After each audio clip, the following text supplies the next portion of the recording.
Hey everybody, Tim here with today's episode of Star Trek Voyager, Season 6, Episode 24, Lifeline. This is a fantastic episode, definitely probably in at least the top 10, maybe even the top 5 of Voyager. And it was actually partly, at least, written by Robert Picardo, who is, we've seen a lot of episodes directed by actors, but I think this is only the second time one of the actors has written an episode. I think the first time it was Walter Koenig in the animated series, because he wasn't allowed to be a voice in it. So I think that's pretty incredible. And I mean, I won't lie, some of the Doctor episodes are a big miss, but some of them are fantastic. Some of them are the best episodes. And I think this is one of them, probably because it also brings in other characters. So, we'll see the return of Barclay in this episode, we see the return of Counselor Troi in this episode, and we actually see the return of Dr. Zimmerman in this one. So, we've previously seen a hologram of Dr. Zimmerman in Voyager before, but for those that don't watch Deep Space Nine, Robert Picardo actually played Zimmerman in Deep Space Nine, in the episode Dr. Bashir, I presume. So it's kind of fun that he played him in that one, and now he's playing him in this one. And he even says, I haven't left Jupiter Station in 4 years. Presumably the last time he left Jupiter Station was that Deep Space Nine episode, when he went to, try to get the long-term medical hologram off the ground. Which, they never reference that again. Andy Dick's character was the Mach 2, so I'm assuming that rather than the long-term medical hologram, they just went with the Mach 2, the Mach 3, and I think they even mentioned the Mach 4 in this episode. So, I'm way ahead of myself. So, like I said, we see Barclay come back, and we see the Jupiter Station, which has been mentioned a ton of times in Star Trek, but this is the first time we've seen it. We see Dr. Zimmerman. So the whole episode is basically about the fact that Starfleet can now send information to Voyager every 32 days. And then we have about 17 hours to respond and send information back. Well, Barclay lets the Doctor know that Zimmerman is dying and is hoping that the Doctor might have some Delta Quadrant information on how to save him, from the phage or something like that. And so the Doctor says, you know what, why don't you just send me? And he basically takes off everybody's messages, because he's actually too big to send. So they have to get rid of his opera, and they have to get rid of his picture taking abilities and all sorts of stuff to kind of condense his program to send it. And so, most of this episode is just, the Doctor not wanting to be treated by the Mach 1.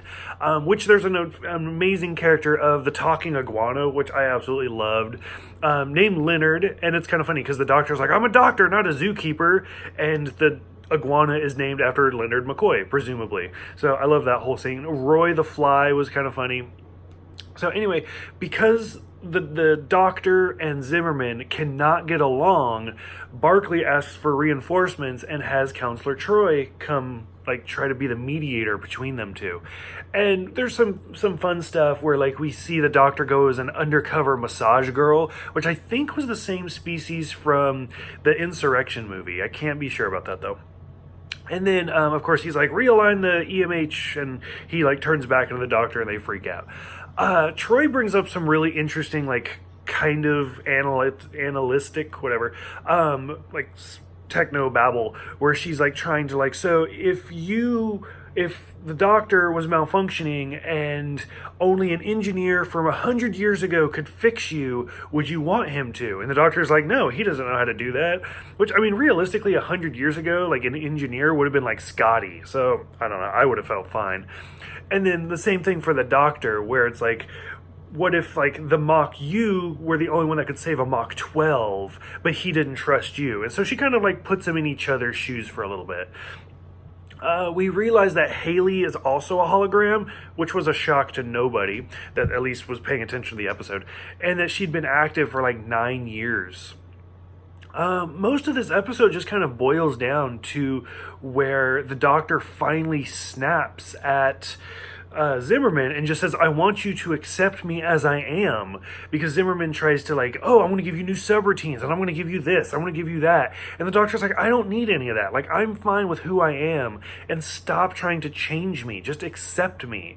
And it's a really powerful moment. It's a powerful statement. It was really good.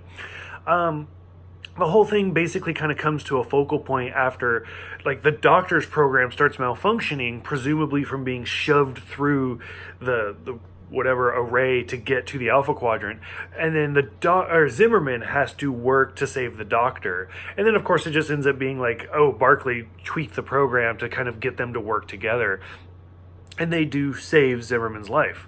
And when they do the cute little holograph picture thing at the end, and it's a sweet little moment. But overall, like, Picardo taking on both roles was fantastic. Seeing Zimmerman again from Deep Space Nine was great. And just overall, I thought this was a really good and an enjoyable episode. So for those who have seen this one, what did you guys think, knowing that the Doctor helped write this one? For those who watched Deep Space Nine, what did you think about seeing Zimmerman again? Which, like, he went gray really fast.